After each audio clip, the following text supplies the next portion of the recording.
कथावाचक का सिर मुड़वा दिया गया और ब्राह्मणों के पैर पर नाक रगड़वाया गया और एक ब्राह्मण स्त्री के मूत्र को कथावाचक के शरीर पर छिड़का गया। यहां पर हम एक घटना की चर्चा करना चाह रहे हैं।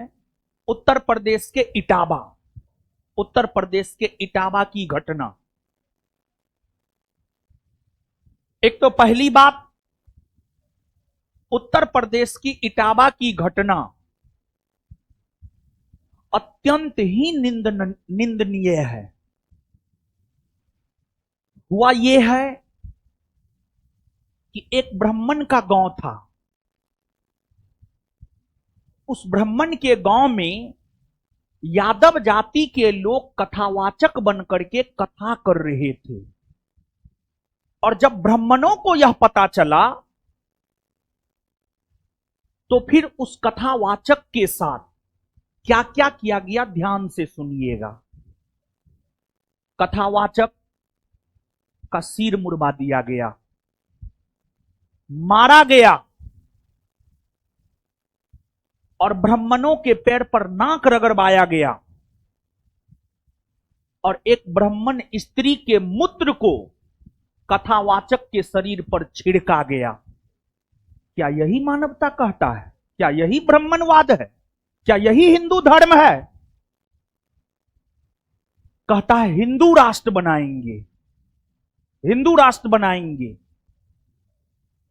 कैसे आप हिंदू राष्ट्र बना लीजिएगा? बिना एससी एसटी ओबीसी के एकता के आप हिंदू राष्ट्र बना लीजिएगा? हर ब्राह्मण खराब नहीं होता है, लेकिन कुछ रूढ़िवादी ब्राह्मण, ये जो क्रियाकलाप हुआ है रूढ़िवादी ब्राह्मणों के द्वारा हुआ है। ये चाहे ओबीसी के साथ हो, एससी एसटी के साथ हो, किसी के भी साथ हो, ये एकदम गलत है। ठीक है, आपको यादव कथावाचकों से नहीं करवाना था, आप नहीं करवाते। एक कहा जा रहा है कि कथावाचकों ने अपना जाति छुपाया। ठीक है, जाति छुपाया। कहां लिखा हुआ है कि कथावाचन जो है ब्राह्मण ही करेगा? सबसे प्रमाणिक ऋग्वेद है। ऋग्वेद में तो यह बात नहीं लिखा हुआ है कि कथा वाचन जो है ब्राह्मण ही करेगा। और अब कहां है लोग? कथावाचक सब कहां है? कथावाचक को तो इस पर सवाल खड़ा करना चाहिए। भगवान कृष्ण जब दोस्ती किए थे किससे? सुदामा से, तो उससे जाति नहीं पूछे थे। भगवान राम जब सबरी का जूठा बेड़ खाए थे तो उनसे जाति नहीं पूछे थे और उसी राम का नारा लगा था, जय श्री राम। और हिंदू एकता कहां है? हिंदू एकता कहां गया? हिंदू एकता कहां गया? कथावाचक बोलना चाहिए कथावाचक को। अभी तो एक के मुंह से आवाज नहीं निकल रहा है। कल के डेट में हमारा मन करेगा कि हम रामायण महाभारत का कथावाचक बने। हमारा मन करेगा कि हम बने, हम रामायण की व्याख्या करें, हम महाभारत की व्याख्या करें। हमको कौन रोक सकता है? नहीं रोक सकता है, नहीं रोकना चाहिए। आपको करवाना है आप करवाइए, आपको नहीं करवाना है आप मत करवाइए। यानी ये जो ब्राह्मणवादी सोच है, आज भी लोग इससे बाहर नहीं निकले हैं। इस ब्राह्मणवादी सोच से बाहर निकलना चाहिए। और हम हमेशा बोलते हैं ये हिंदू मुसलमान सिख ईसाई ये कोई धर्म नहीं है। देखिए ना देखिए ना डॉक्टर भीमराव अंबेडकर को। डॉक्टर भीमराव अंबेडकर यथासंभव प्रयास किए कि हिंदू धर्म में सुधार हो जाए, हिंदू धर्म में सुधार हो जाए, हिंदू धर्म में सुधार हो जाए। लेकिन हिंदू धर्म में सुधार नहीं हुआ। भले बी आर अंबेडकर साहब जन्म लिए थे हिंदू, लेकिन मरे थे एज ए बौद्ध। क्यों मरे एज ए बौद्ध? अपने जीवन के अंतिम समय में बौद्ध धर्म को क्यों अपनाए? क्योंकि उस धर्म में स्वतंत्रता, समानता, बंधुत्व की बात थी। और डॉक्टर भीमराव अंबेडकर साहब स्वतंत्रता, समानता, बंधुत्व के प्रतिनिधि थे। इसी वजह से उन्होंने इस धर्म को अपनाने का काम किया। अरे कोई धर्म नहीं है यार, सबसे बड़ा धर्म है मानवता का धर्म। स्वामी विवेकानंद के प्रसिद्धि का कारण क्या है? मानवतावादी विचारधारा का होना स्वामी विवेकानंद के प्रसिद्धि का सबसे बड़ा कारण यह है। स्वामी विवेकानंद जब शिकागो में जाकर प्रथम विश्व धर्म सम्मेलन में भाषण दिए थे, तो मानवता पर भाषण दिए थे। मानवता पर भाषण दिए थे। उस वजह से उनका भाषण जो है इतना ज्यादा लोकप्रिय हुआ था। कोई धर्म नहीं है, सबसे बड़ा धर्म है मानवता का धर्म, उससे बड़ा कोई धर्म नहीं है।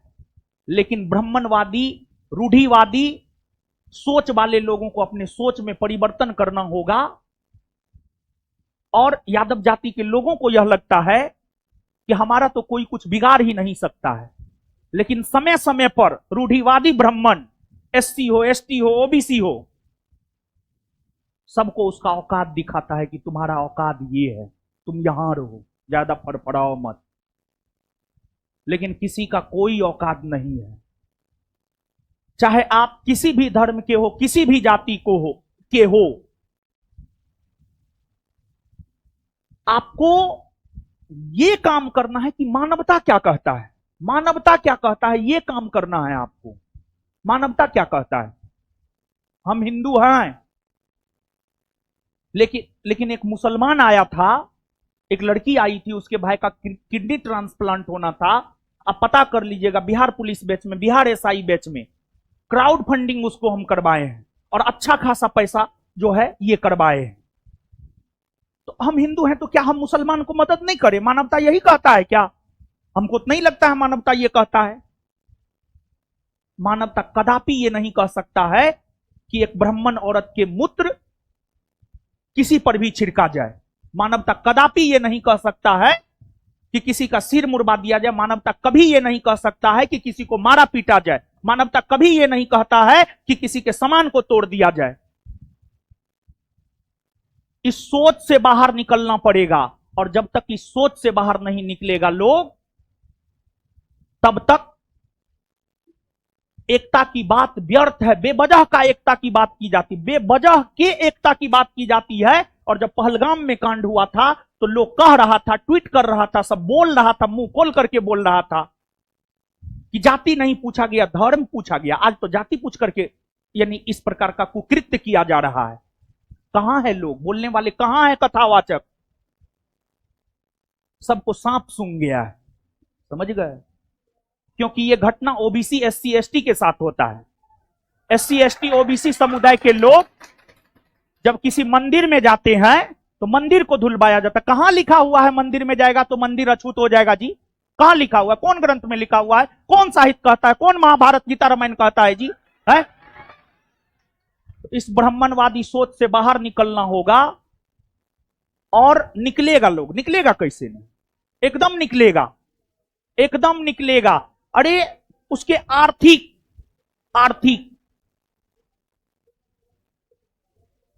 चीज पर वार कीजिए ना, आर्थिक चीज पर वार कीजिए। आप कैसे नहीं निकलेगा? क्या बात करते हैं? अंग्रेज क्या किया? अंग्रेज भारत में सबसे पहले अपने आर्थिक स्थिति को मजबूत किया, और आर्थिक तौर पर अंग्रेज मजबूत हो गया, फिर शासन प्रशासन किया, सब कुछ किया। उसको आर्थिक क्षति पहुंचाइए ना, आर्थिक क्षति पहुंचाइए। मत बुलाइए अपने शादी विवाह में, जाइए कोर्ट मैरिज कीजिए। मत बुलाइए कोनो कर्मकांड में, अपने से बैठ के कर लीजिए कर्मकांड।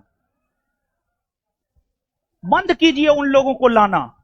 सोच कैसे नहीं बदलेगा? क्या बात करते हैं? आर्थिक क्षति पहुंचाइए, सोच बदलेगा। हम ना ब्राह्मण धर्म के, ना ब्राह्मणों के खिलाफ हैं, लेकिन हम ब्राह्मण के खिलाफ कदापि नहीं है। लेकिन जो मानवता को शर्मसार करता है उसके खिलाफ हम हैं, और हमेशा हम रहेंगे, चाहे वो कोई भी हो, कोई भी जाति हो, कोई भी धर्म हो। खाक फर्क हमको नहीं पड़ता है।